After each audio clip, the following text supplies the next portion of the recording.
Yanga yawasilisha majina ya wachezaji 30 TFF ili wapimwe, ambapo Simba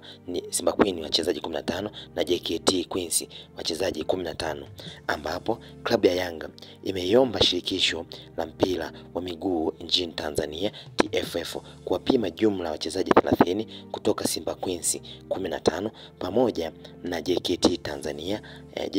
Queens 15. Pia imekubali mchezaji wake Jimeni Mkandasiyenga kwenda kupima, kama ambavyo shirikisho la soka nchini Tanzania TFF limetaka kujua jinsia ya mchezaji huyo, ambapo baada ya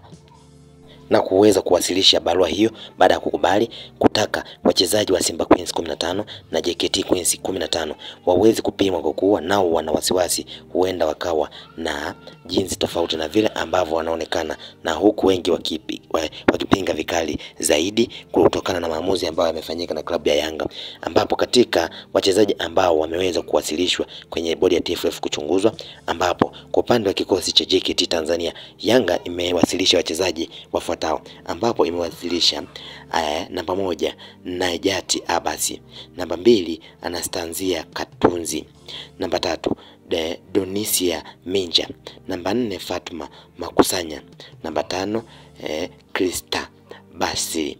namba 6 Stumai Abdalla, namba 7 Winifrida Gerard, namba 8 Janet Pangamwene, namba 9 Jamila Rajabu, namba 10 Esther Maseke, namba 11 Lydia Maximila, namba 12 Sara Joel, namba 13 Happy Mwaipaja, namba 14 Alia Fikiri, namba 15 Fumukazi Ali Nguruwe. Hao ni wachezaji wa kikosi cha JKT Queens ambao wanatakiwa kuchunguzwa na TFF. Kwa upande wa Simba Sport Club wameweza kuwasilisha majina 15 ambayo ni 1 Umtesiwase Magnifique, namba 2 Usanase Zawadi, namba 3 Asha Omari, namba 4 Ruti Ingosi, namba 5 Esther Kibo, namba 6 Elizabeth Wambui, namba 7 Nandede Zaina, namba 8 Vivian Kozolani, namba 9 Odama Amarachi, namba 10 Sitia Shiratso,